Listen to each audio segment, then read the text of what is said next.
مساكم الله بالخير أعزائي المشاهدين. فقرتنا الأسبوعية في علم وعالم الفراسة نتعرف على المزيد حول الأخبار والشخصيات وسمات المشاهير مع المتخصص في علم الفراسة والمحاضر في الجامعة الأمريكية الدكتور مبارك الأشقر. أهلا وسهلا بك. أهلا وسهلا فيك. كيف الحال؟ الحمد لله.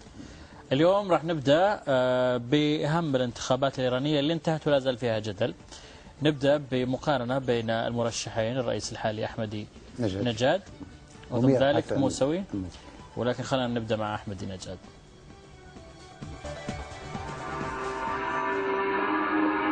شدید جهانی نهادها و سازوکارهای موجود اقتصادی و سیاسی در جهان دست نخورده باقی مانده است.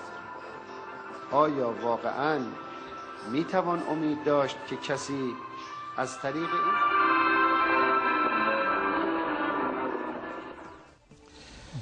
این طبعا الرئيس محمود أحمد نجاد عنده امتيازات معينة. طبعا حنعطي فكرة بسيطة جدا، يعني حازم وصارم ويفرض نفسه، ودائما يعني عنده يعني ياخذ، لأنه أنا أخذت العيون دائما اللي عندهم العيون غارقة جوا، دائما عندهم طريقة خاصة في التفكير، عندهم المكر، عندهم أشياء كثيرة، ولكن حنعطي بعض أشياء يعني أخذت من الأنف ثم العين ثم الجبين ثم الحركات باليد. أنا شفت في بعض أشياء في بعض يعني في خطابه خاصة في الأمم المتحدة. فهو حازم وصارم، يفرض نفسه ويقول للذين حوله أنا موجود. نشيط كثير الحركة، شديد الحزم، وعطوف، يحب الإصغاء، شديد الذكاء، شديد المكر، خبيث، صدامي، شرس، يسعى للحكم والسيطرة، طموح، قيادي، يسعى للمثالية.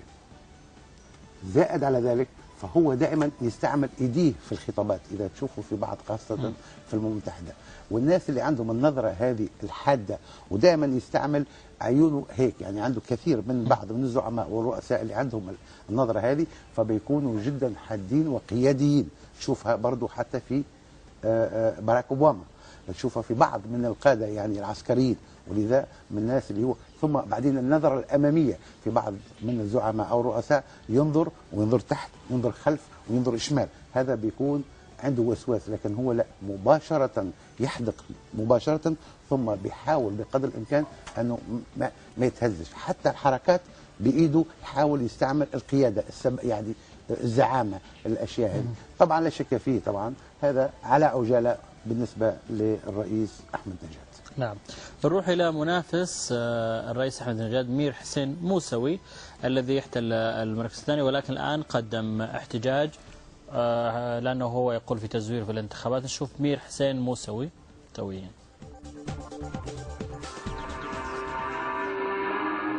برابر اطلاعاتی که ما از ستادهامون داریم در سطح کشور،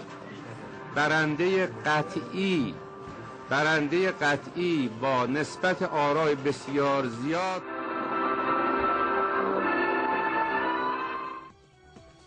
بالنسبة لمير حسن موسوي، دائما اللي عنده العين واسعة يمتازوا دائما بالطيبة.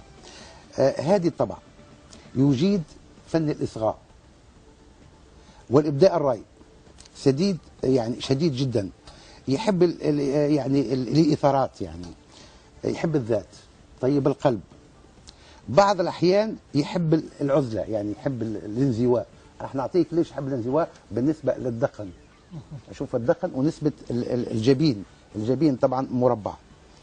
يحب العزلة، انطوائي، لا يقول كل شيء ينوي يفعله.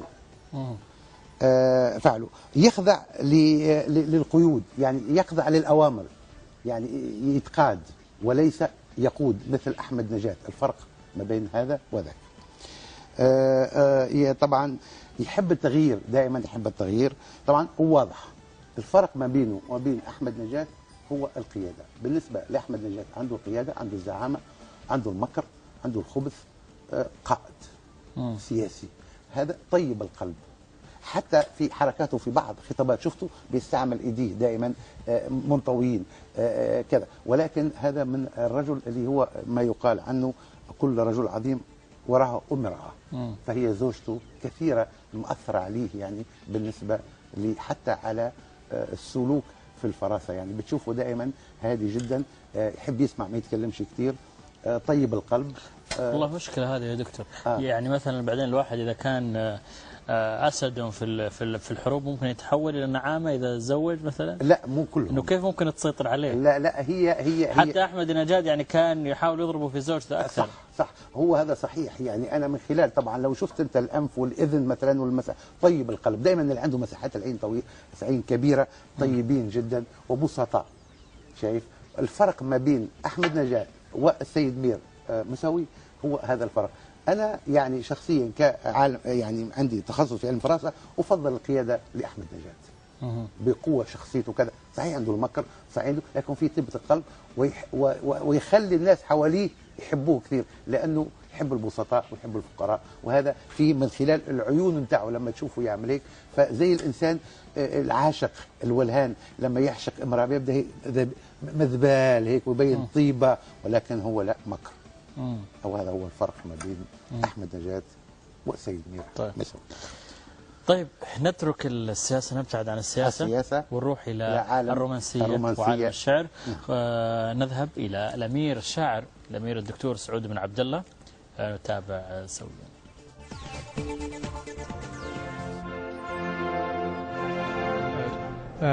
مثل ما قلت لك إنها يعني قناة متخصصة، وإذا كان في قنوات للشعر فهذا معناه أنه الشعر انتشاره جيد وناجح بين الناس وله جماهيرية.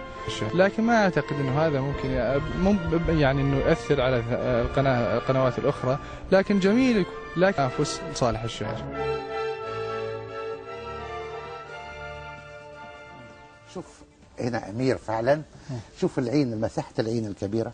بالنسبة للشاعر طبعا الأمير سعود بن عبد الله رومانسي حالم، يحب الحياة والناس، اجتماعي صريح، لا يحب الكذب ولا المجاملات، سريع الغضب لكنه سريع المغفرة، ناقد وساخر، مستقل بتفكيره ولا يتأثر بحد إلا بنفسه، عنده حس فني عالي جدا، يعشق الجمال والفن وكل ما هو جميل يثيره، ويعبر عن ثقته براحة تامة بناء على مساحة العين ثم الأنف ثم الشفايف الرقيقة. دائما هذول اللي عندهم الشفايف الرقيقة جدا رومانسيين حبابين للشعر للعشق للكل شيء. فالشفايف الصغيرة، الدقن صغير جدا، فهذه المساحات اللي أخذتها على صاحب السمو اللي هو الأمير عبد الله سعود بن عبد الله. سعود بن عبد الله، فهذه الأشياء موجودة فيه، رومانسي جدا جدا